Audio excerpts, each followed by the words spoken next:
నమస్కారం. C programming నేర్చుకునేటప్పుడు మనకు ఎదురయ్యే అతి ముఖ్యమైన పవర్ఫుల్ డేటా స్ట్రక్చర్స్లో ఒకటి యారేస్. ప్రతి ఇంజనీరింగ్ స్టూడెంట్కి ఇది ఖచ్చితంగా తెలిసి ఉండాల్సిన ఒక ఫండమెంటల్ కాన్సెప్ట్. సరే, ఇక ఆలస్యం చేయకుండా టాపిక్లోకి వెళ్ళిపోదాం. ఓకే, మన మొదటి సెక్షన్ అసలు అరే అంటే ఏమిటి? దీని అర్థం చేసుకోవడానికి ఒక చిన్న ప్రాబ్లం తీసుకుందాం. ఒక క్లాస్లో 100 మంది విద్యార్థులు ఉన్నారు అనుకుందాం.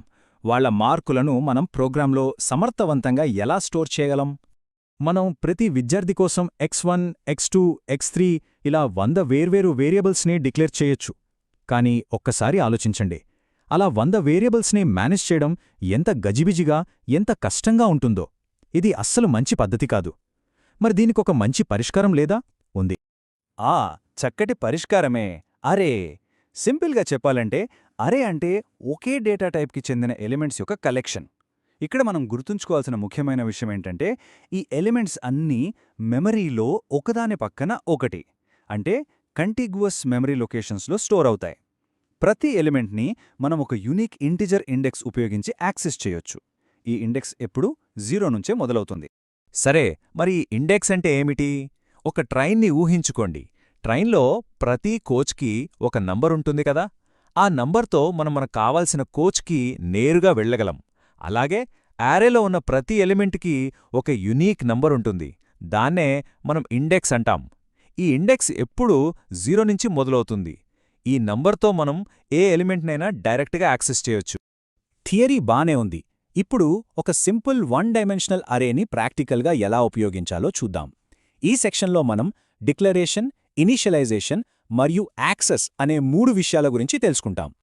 ఒక అరేని వాడాలంటే ముఖ్యంగా 3 స్టెప్స్ ఉంటాయి. మొదటిది డిక్లరేషన్, అంటే మనం కంపైలర్కి నాకు ఇంత మెమరీ కావాలి అని చెప్పడం. ఉదాహరణకి ఎంట్ A5 అని రాస్తే 5 ఇంటీజర్స్కి సరిపడా మెమరీ కేటాయించమని అర్థం. రెండవది ఇనిషియలైజేషన్, అంటే మనం కేటాయించిన మెమరీలో వాల్యూస్ పెట్టడం. ఇక మూడోది యాక్సెసింగ్, అంటే ఆ వాల్యూస్ని ఉపయోగించడం.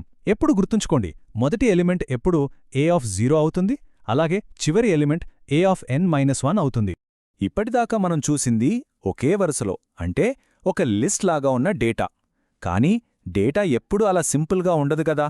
కొన్నిసార్లు టేబుల్స్ లాగా, గ్రిడ్స్ లాగా చాలా సంక్లిష్టంగా ఉంటుంది. అలాంటి వాటిని ఎలా రిప్రజెంట్ చేయాలి?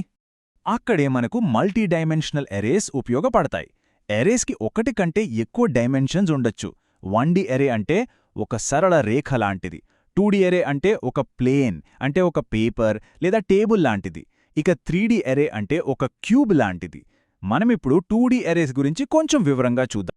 ఒక 2D ఎరేని సింపుల్గా అరే ఆఫ్ అరేస్ అని కూడా అంటారు. ఎందుకంటే ఇది రోస్, కాలమ్స్గా ఆర్గనైజ్ చేయబడి ఉంటుంది. ఒక చదరంగం బోర్డు గాని, ఒక ఎక్సెల్ స్ప్రెడ్షీట్ గాని ఎలా ఉంటుందో ఇది కూడా అచ్చం అలాగే ఉంటుంది. మరి దానిలోని ప్రతి ఎలిమెంట్ని యాక్సెస్ చేయాలంటే మనకు నెస్టెడ్ లూప్స్ అవసరం. అంటే ఒక లూప్ లోపల మరో లూప్ వాడాల్సి ఉంటుంది. ఇక్కడొక చాలా కీలకమైన విషయముంది. మనం 2D ఎరేని ఒక గ్రిడ్ లాగా చూస్తున్నప్పటికీ కంప్యూటర్ మెమరీలో మాత్రం అదంతా ఒకే సరళ రేఖలో స్టోర్ అవుతుంది. ఈ పద్ధతిని రో మేజర్ ఆర్డర్ అంటారు. అంటే మొదటి రోలోనే ఎలిమెంట్స్ అన్నీ ఒకదాని తర్వాత ఒకటి, ఆ తర్వాత రెండవ రోలోనే ఎలిమెంట్స్ ఇలా స్టోర్ అవుతాయన్నమాట. సరే, ఇప్పుడు మనం మాడ్యులార్ ప్రోగ్రామింగ్లో ఒక ముఖ్యమైన అంశం గురించి మాట్లాడుకుందాం. అదేంటంటే ఎరేస్ ఫంక్షన్స్తో ఎలా ఇంటరాక్ట్ అవుతాయి, డేటాని ఒకచోటు నుంచి ఇంకో చోటకి సమర్థవంతంగా ఎలా పంచుకుంటాయి. ఒక అరేని ఫంక్షన్కి పాస్ చేసినప్పుడు సి ప్రోగ్రామింగ్లో పాస్ బై రెఫరెన్స్ అనే ఒక మెకానిజం వాడబడుతుంది. దీని అర్థమేంటంటే ఫంక్షన్కి అరే యొక్క కాపీ వెళ్లదు. బదులుగా ఆ అరే యొక్క బేస్ అడ్రస్, అంటే అది మెమరీలో ఎక్కడ మొదలవుతుందో ఆ చిరునామా మాత్రమే వెళ్తుంది. ఇది ఎలా ఉంటుందంటే మీ స్నేహితుడికి మీ ఇంటి ప్లాన్ యొక్క ఫోటోకాపీ ఇచ్చే బదులు నేరుగా మీ ఇంటి అడ్రస్ ఇవ్వడం లాంటిది. పాస్ బై రెఫరెన్స్ వల్ల ఏమవుతుంది? మనం అడ్రస్ ఇచ్చాం కాబట్టి ఫంక్షన్ లోపల ఎరేలో ఏవైనా మార్పులు చేస్తే ఆ మార్పులు మెయిన్లో ఉన్న అసలు ఎరేలో కూడా కనిపిస్తాయి. దీనివల్ల ఒక పెద్ద అడ్వాంటేజ్ ఉంది. పెద్ద మొత్తంలో డేటాని కాపీ చేయాల్సిన అవసరం ఉండదు. కాబట్టి మెమొరీ, ప్రాసెసింగ్ టైం రెండూ ఆదా అవుతాయి. ఓకే, అరేస్ ఇంత పవర్ఫుల్ కదా అని ప్రతి సమస్యకి దీన్నే వాడొచ్చా? లేదు. ప్రతి టూల్కు ఉన్నట్టే దీనిక్కూడా కొన్ని బలాలు, కొన్ని బలహీనతలున్నాయి. అవేంటో ఇప్పుడు చూద్దాం. అరేస్ యొక్క ముఖ్య ప్రయోజనాల్లో మొదటిది fast random access. Index number మనకు తెలుసు కాబట్టి ఏ ఎలిమెంట్నైనా తక్షణమే మనం పొందవచ్చు. రెండవది లూప్స్ ఉపయోగించి కోడ్ని ఆప్టిమైజ్ చేయడం చాలా సులభం. మూడవది డేటా అంతా పక్కపక్కనే ఉండటం వల్ల సిపియు క్యాష్ పర్ఫార్మెన్స్ బాగా మెరుగుపడుతుంది. ఇప్పుడు లోపాలేంటో చూద్దాము. అన్నింటికన్నా పెద్ద లోపం ఫిక్స్డ్ సైజ్. ఒకసారి మనం అరేని డిక్లేర్ చేశాక దాని సైజుని మార్చలేం. దీనివల్ల మెమరీ వృధా అయ్యే అవకాశముంది. ఉదాహరణకి 100 ఎలిమెంట్స్ కోసం మెమరీ తీసుకుని కేవలం 10 ఎలిమెంట్స్ వాడితే మిగిలిన 90 ఎలిమెంట్స్ మెమరీ వృధా అయినట్టే కదా. అలాగే అరే మధ్యలో ఒక ఎలిమెంట్ని ఇన్సర్ట్ చేయడం గానీ డిలీట్ చేయడం గానీ చాలా ఖర్చుతో కూడుకున్న పని. సరే, మనమిప్పుడు అరేస్ యొక్క బలాలు, బలహీనతలు చూసాం. మరి ఈ పవర్ఫుల్ టూల్ని నిజ జీవితంలో ఇంజనీరింగ్ సమస్యలను పరిష్కరించడానికి ఎక్కడ వాడతారు? స్ప్రెడ్షీట్స్లోని టాబ్యులార్ డేటా దగ్గర్నుంచి image processing, game development, scientific computing, ఇంకా గ్రాఫ్ రిప్రజెంటేషన్ వరకు అరేస్ని చాలా విస్తృతంగా ఉపయోగిస్తారు.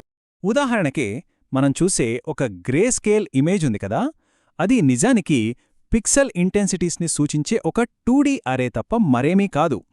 అలాగే మనం ఆడే టిక్ టాక్ టో లాంటి గేమ్లో ఆ గేమ్ బోర్డ్ యొక్క అప్పటి స్థితిని రిప్రజెంట్ చేయడానికి ఒక 2D అరేని ఉపయోగిస్తారు. చూశారు కదా, అరేస్ మన చుట్టూ ప్రతి చోటా ఉన్నాయి. ఈ వీడియోలో ఉన్న కంటెంట్ మీ ఎగ్జామ్ ప్రిపరేషన్కి యూజ్ అయినట్టయితే please like, share and subscribe for more exam preparation related videos. Thank you.